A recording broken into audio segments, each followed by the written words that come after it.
சேருவே.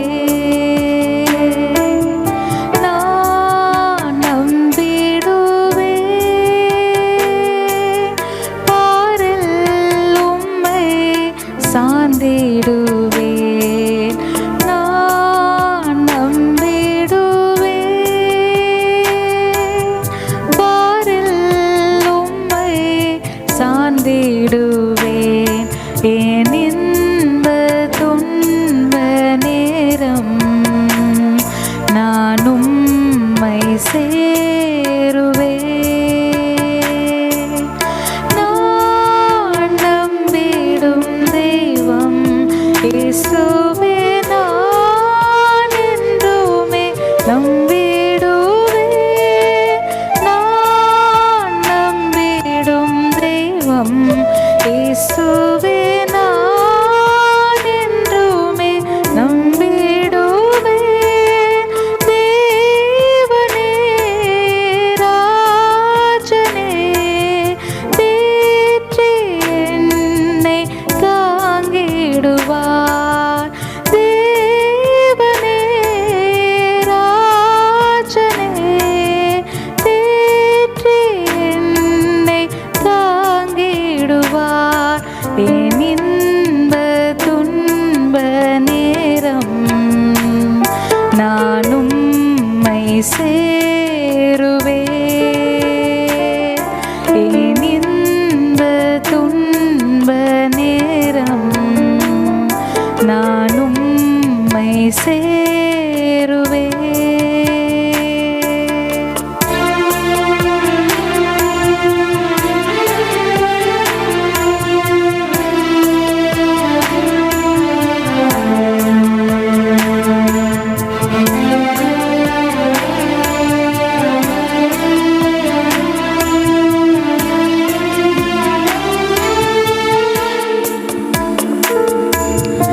இவரே நல்ல நேசர் என்றுமே தாங்கி என்னை நடத்துவார். இவரே நல்ல நேசர் என்றுமே தாங்கி என்னை நடத்துவார். தீமைகள் சேதங்கள் சேரா என்னை காத்திடுவார். தீமைகள் சேதங்கள் சேரா என்னை காத்திடுவார். என் இன்ப துன்ப நேரம் நான் உம்மை சேருவே. என் இன்ப துன்ப நேரம் நான் உம்மை சேருவே.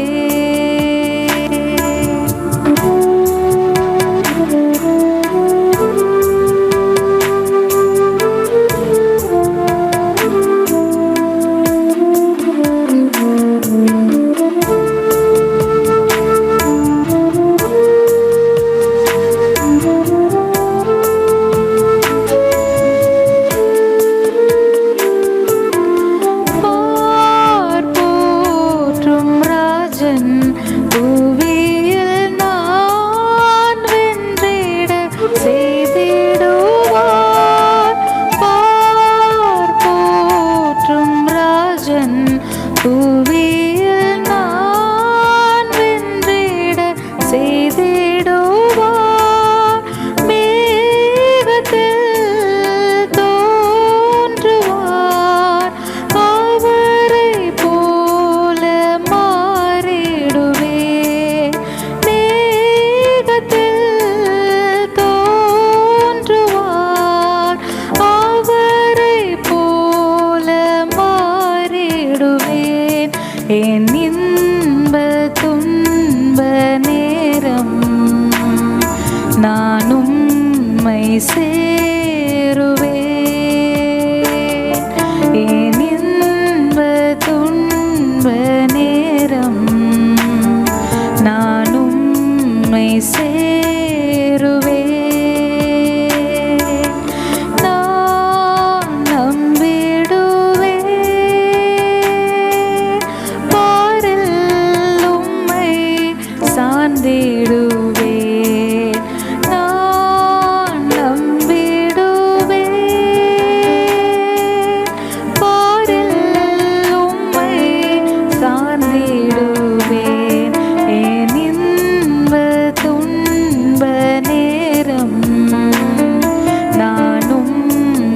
சேருவே. என் இன்ப துன்ப நேரம் நான் உம்மை சேருவே. Praise the Lord. தேவனாய் கர்த்தர் ஆசீர்வதிப்பாராக. இந்த வாரத்தில் ஒரு வேத வார்த்தையை கொண்டு உங்கள் மத்தியில் கர்த்தருடைய வார்த்தைகளை தியானிக்க விரும்புகின்றேன். சங்கீதம் 23:6. சங்கீதம் 23 1ஆம் வசனமோ 6ஆம் வசனமோ படிக்கிறேன், கேளுங்க. கர்த்தர் என் மேய்ப்பராக இருக்கிறார், நான் தாழ்ச்சி அடையேன். என் ஜீவனுள்ள நாட்கள் எல்லாம் நன்மையும் கிருபையும் என்னை தொடரும். நான் கர்த்தருடைய வீட்டில் நீடித்த நாட்களாய் நிலைத்திருப்பேன். என்ன மெசேஜ்னா, நீடித்த நாட்கள் அல்லது நீடித்த வயசு. நீங்கள் பார்க்குறீங்க, சமீப காலமாக நான் வெளியில் போகும்போது சில போஸ்டர்ஸ் பார்ப்போம். எல்லாம் சின்ன வயசு பசங்களாக இருக்கிறாங்க, மறைச்சிடுறாங்க. போஸ்டர் பார்க்க ரொம்ப பாவமாக இருக்குது. இன்றைக்கி அன்றைக்கி நாங்கள் பூம்போருக்கு ஒரு மேரேஜுக்கு போயிருந்தோம். போகக்கூடிய வழியில் விழுப்புரம் பஸ் ஸ்டாண்டில் திரும்பும்போது ஒரு பேனர் வச்சுருக்கிறாங்க. ஒரு 26 வயசு பையன் இறந்துட்டாராம், பெயிண்டிங் கான்ட்ராக்டர். அவருடைய படத்தை பார்க்கும்போது மனசுக்கு ரொம்ப சங்கடமாக இருந்தது. அப்போ நான் என் கூட வந்து ஒரு தம்பி அவர்கிட்ட சொன்னேன், நமக்கு இந்த படத்தை பார்க்கும்போதே அவ்வளோ கஷ்டமாக இருக்குது, சம்மந்தப்பட்டவங்க எவ்வளோ கஷ்டப்படுவாங்கன்னு. நீங்கள் கூட கவனிச்சிருப்பீங்க. உங்களை சுற்றி இந்த நாட்களில் இள வயது மரணம் கொஞ்சம் அதிகமாக இருக்குது, சங்கடமாக இருக்குது. நான் ஆண்டவர் நமக்கு ப்ராமிஸ் பண்ணியிருக்கிறாரு மோசேயின் மூலமாக. ஒரு மனுஷனுடைய ஆயுசு நாட்கள் 70 வருடம், பலத்தின் மீதினால் 80 வருஷம். இந்த நாட்களில் சிலவங்க நல்லா ஆயுசோடு திருப்தியாக இருக்கிறாங்க, சிலவங்க சின்ன வயசுலேயே போய் சேர்ந்துடுறாங்க. எங்கள் சர்ச்சிலே ஒரு சில மக்கள் இருக்கிறாங்க மோர் தென் 80 நல்லா இருக்கிறாங்க. அதை கண்ணார நான் பார்க்குறேன். இதுக்கு காரணம் என்ன?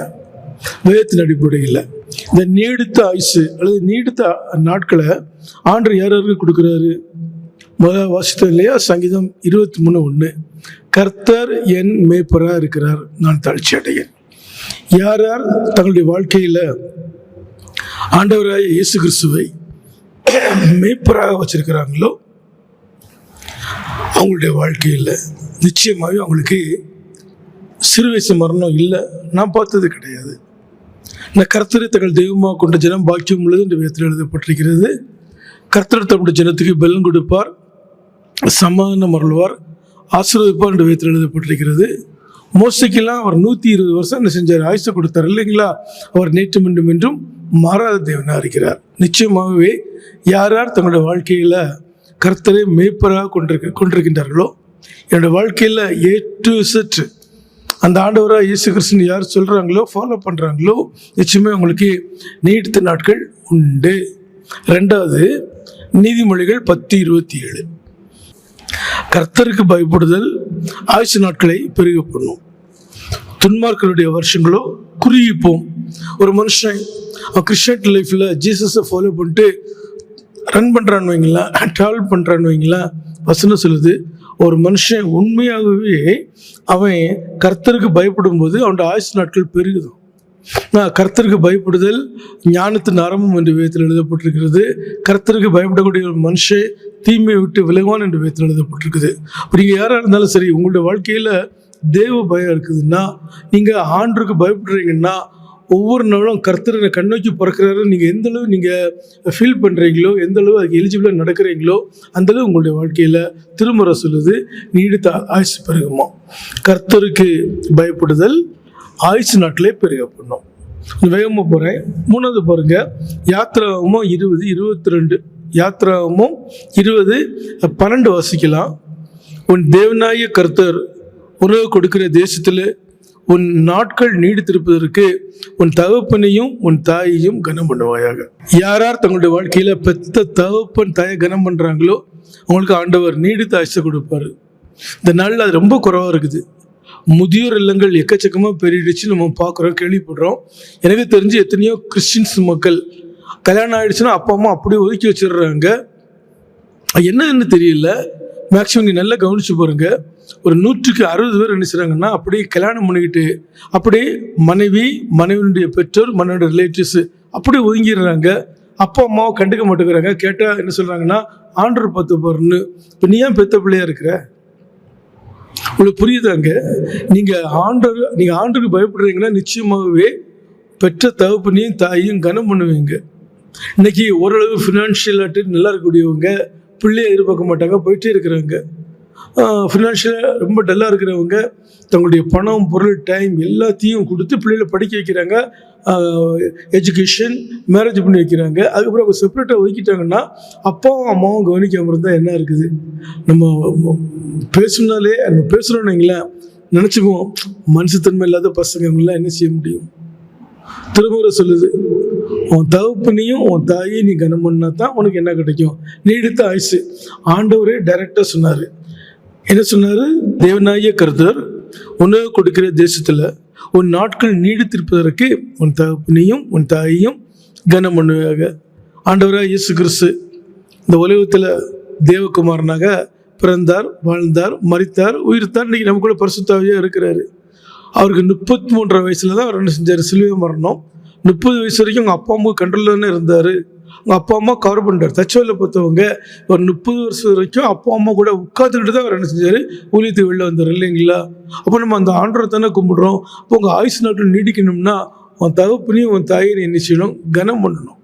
உண்மையாகவே யார் அப்பா அம்மா கனம் பண்ணாமல் இருக்கிறாங்களோ அவங்களோட வாழ்க்கை அவ்வளவு சமாதானமாக அவ்வளோ தூரம் நீடித்த சிறந்த நான் பார்த்தது கிடையாது. ஆகவே தான் சொல்கிறேன், தகப்பனையும் தாயை என்ன செய்யணும்?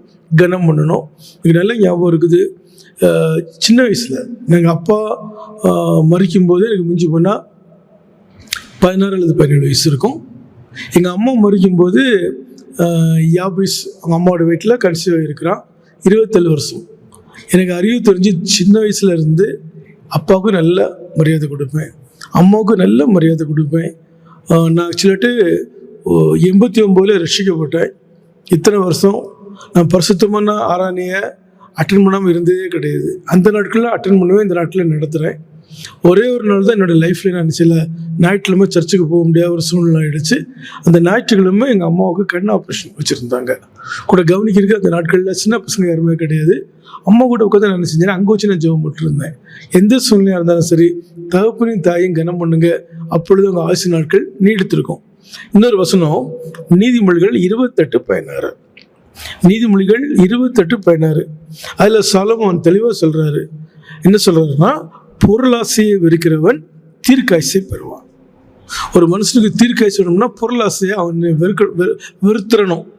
ஆனால் நம்ம எல்லாம் கண்ணார போகிறோம், எதுவும் கொண்டு வரதும் கிடையாது, எதுவும் கொண்டு போகிறதும் கிடையாது. பிறப்பு முதல் இறப்பு வரை நம்ம எத்தனையோ ஆட்கள் கூட இருந்து பார்க்குறோம் இல்லைங்களா? அப்போது ஒரு மனுஷனுடைய வாழ்க்கையில் அவன் பணத்துக்கும் பொருளுக்கும் மேலே அவன் ஆசைப்பட்டான்னா அதையும் அவனுக்கு என்ன செய்யுதுன்னு சொன்னால் சத்துருவாக மாறிடுது. சாலமோன் எல்லாத்தையும் ஆண்டு அனுபவிச்ச ஒரு நீதிமொழிகள் எழுதப்பட்டிருக்குது. பொருளாசையை வெறுக்கிறவன் தான் தீர்க்காசை பெறுவான்.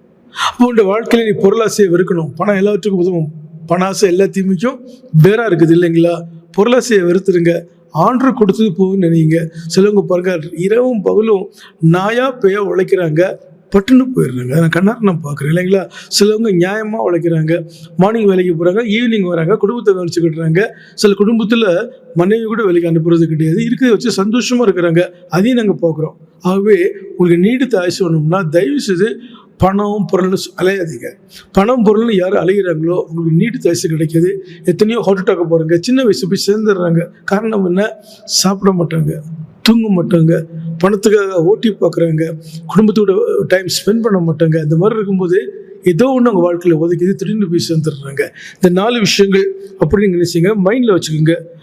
குறிப்பாக யார் யார் தேவனாய கர்த்தரை தன்னுடைய வாழ்க்கையில் மேய்ப்பராக வைக்கிறாங்களோ, யார் யார் அந்த ஆண்டவருக்கு பயந்து வாழ்கிறாங்களோ, யார் யார் தகப்பனையும் தாயும் கனம் பண்ணுறாங்களோ, யார் யார் பொருளாசை இல்லாமல் போதுங்கிற மனதோடு இருக்கிறவங்களோ அவங்களுக்கு அவ்வளோ குயிக்காக சாவு வராது, அவங்களால சாவு தொட முடியாது. அப்போ நீங்கள் இந்த விஷயத்தில் மிகவும் கவனமாக இருக்கணும். இன்னொரு சின்ன ஒரு சாப்டர் அதையும் நான் உங்களுக்கு சொல்லிக் கொடுக்குறேன். யார் யார் சீக்கிரமாக மறிக்கிறாங்க, டக்குன்னு போய் சேர்ந்துடுறாங்க. ஐயா என்ன காரணம்? வாசிங்க ஒரு 3 வசனம். முதலாவது பிரசங்கி 7:17. பிரசங்கி 7:17 வசனம் சொல்லுது, மிஞ்சின துஷ்டனா இராது, உன்னை அதிக பேதையுமாய் இராதே. உன் காலத்துக்கு முன் நீ ஏன் சாக வேண்டும்? துஷ்டத்தனம் ரொம்ப மிஞ்சின துஷ்டத்தனம் இருந்ததுன்னா அநியாயமாக அவங்க நீங்கள் செத்து போகிறாங்க. நீங்கள் பாருங்கள், எத்தனையோ ரவுடியை என்ன செய்கிறாங்கன்னா ஷூட் பண்ணி சாகடிக்கிறாங்க. எத்தனையோ ரவுடிகள் சின்ன வயசில் வெட்டு வாங்கி சாகிறாங்க. காரணம் என்ன? துஷ்டத்தனம். மனுஷன் எதை விதைக்கிறானோ அதே இருப்பான். எந்த சூழ்நிலையாக இருந்தாலும் சரி, கர்த்தருடைய பிள்ளைகள் ரவுடியாக மாறக்கூடாது, ரவுடிசம் பண்ணக்கூடாது.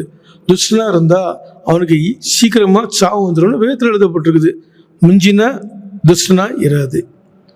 உன்னை அதிக பேதையுமாய் இராதே. உன் காலத்துக்கு முன் நீ ஏன் சாக வேண்டும்? அப்போ காலத்துக்கு முன்னாடி சாகிறது யாரு? மிஞ்சின துஷ்டன். இன்னொரு வசனம் நீதிமொழிகளின் புத்தகம் 6ஆம் அதிகாரம் 12 15 வரைக்கும். பேலியாளின் மனுஷனாகிய ஒரு துன்மார்க்கன் ஆகடியம் பேசி திரிகிறான். அவன் தன் கண்களினால் சையை காட்டி, தன் கால்களால் பேசி, தன் விரல்களால் போதனை செய்கிறான். அவன் இருதயத்தில் திரியாவரம் உண்டு, இடைவிடாமல் பொல்லாப்பை பிணைத்து வழக்குகளை உண்டு பண்ணுகின்றான். ஆகியால் சடுதியில் அவனுக்கு ஆபத்து வரும். சகாயமின்றி சடுதியில் நாசமடைவான் என்று வேதத்தில் எழுதப்பட்டிருக்குது. குறிப்பாக நீ நல்லா தெரிஞ்சுக்கிங்க, கலகக்காரன் சொல்கிறாங்க. பிள்ளைகள் மகன் யார்? கலகக்காரன். இங்கேருந்து அங்கே போடுறது, அங்கேருந்து இங்கே போடுறது, குடும்பத்தை கலைக்கிறது, ஃபேமிலியை கலைக்கிறது, இந்த மாதிரி மாந்திரியம் சூன்யம் சொல்லிட்டு பயங்கரமாக இருப்பாங்க சிலவங்க. திடீர்னு பார்க்குறீங்கன்னா இருந்த இடம் தெரியாது. இப்போ நாங்கள் ஒர்க் பண்ணக்கூடிய ஒரு பகுதி, நான் பேர் சொல்ல விரும்பல, அதில் ஒரு லேடி ஒருத்தவங்க உண்டு, சரியான மாந்திரியம் பண்ணுவாங்க. எல்லா குடும்பத்தையும் மாந்திரியத்தினால அழிப்பாங்க. நாங்கள் பார்த்துருக்குறோம். அவங்கள்ட்ட பாக்கியப்பட்டு ரொம்ப எங்கள்கிட்ட வருவாங்க, ஜெபம் பண்ணி சுத்தப்படுத்தி அனுப்பிடுவோம். எங்கள்கிட்ட பார்த்தாங்க முடியல. கடைசியில் பாருங்க, அவங்க முன்னாடி அவங்க பையன் செத்தான், மாவு செத்தான், மருமக செத்தான். கடைசியில் அந்த அம்மாவுக்கு யாருமே இல்லாமல் அநியாயத்துக்கு செத்தாங்க. அவங்க சாகும்போது மிஞ்சி போனால் 56 வயசு இருக்குன்னு நினைக்கிறேன். அவன் பாருங்க, யாராக இருந்தாலும் சரி, பேலியாளின் பிள்ளைகளாக கலகக்காரங்களாக இருந்தால் அவங்களுக்கு என்ன ஒரு சடுதியில் சாவு வரும் என்று வேதத்தில் எழுதப்பட்டிருக்குது. இன்னும் ஒரே ஒரு வசனம் நீதிமொழிகள் 29:1. அடிக்கடி கடிந்து கொள்ளப்பட்டும் தன் பிடரையை கடினப்படுத்துகிறவன் சகாயமின்றி சடுதியில் நாசமடைவான். இறுதிய கடினம் உள்ளவங்க சிலங்க பிறகு இறுதியை ரொம்ப கடினமாக இருக்கும். யாருக்கும் இறக்கம் பாராட்டவே மாட்டாங்க, ரொம்ப அரகண்டாக இருப்பாங்க. இன்னும் யாரும் அசைக்க முடியாதுன்னு சொல்லுவாங்க. அப்படி எத்தனை பேரை பார்க்குறீங்க இல்லைங்களா? திடீர்னு அவங்களுக்கு சாவு வருமா? வசனம் சொல்லுது, தன் பிடரையை கடினப்படுத்துகிறவன் சகாயமின்றி சடுதியில் நாசமடைவான். இந்த காரியங்களை அப்படியே மைண்டில் வச்சுக்கோங்க. உங்களுக்கு நீடித்த ஆயுசு வேணும்னா ஆண்டவர் உங்கள் மெய்ப்பரை வச்சுக்கோங்க, அவருடைய வழியில் நடையுங்க. கர்த்தருக்கு பயந்து நீங்கள் என்ன செய்யுங்க, உங்கள் ஜீவியத்தை ரன் பண்ணுங்க. அப்பா அம்மாவா கனம் பண்ணுங்க, பொருளாசையை விருத்துருங்க. இருக்கிறது போதும். ஆண்டரை கொடுத்தா ஓகே, இல்லாவிட்டா அந்த சூழ்நிலையிலேயே போகும்போது எதுவும் கொண்டு போகிறது கிடையாது இல்லைங்களா? அப்புறம் யார் சீக்கிரமாக மறிப்பாங்களாம்? துஷ்டர்களும் கலகக்காரங்களும் இருதயத்தில் கடினம் உள்ளவங்களும். நம்ம எல்லா சூழ்நிலையிலும் எப்படி வாழணுமோ அப்படி வாழணும், எப்படி வாழக்கூடாதோ அப்படி வாழக்கூடாது. நீடித்த ஆட்சி வேணும்னா இதுதான் பைபிள் ரூல்ஸ். கர்த்தர்களை அப்படியே வழி நடத்துவாராக. தேவனுங்களை ஆசீர்வதிப்பாராக. ஆமென்.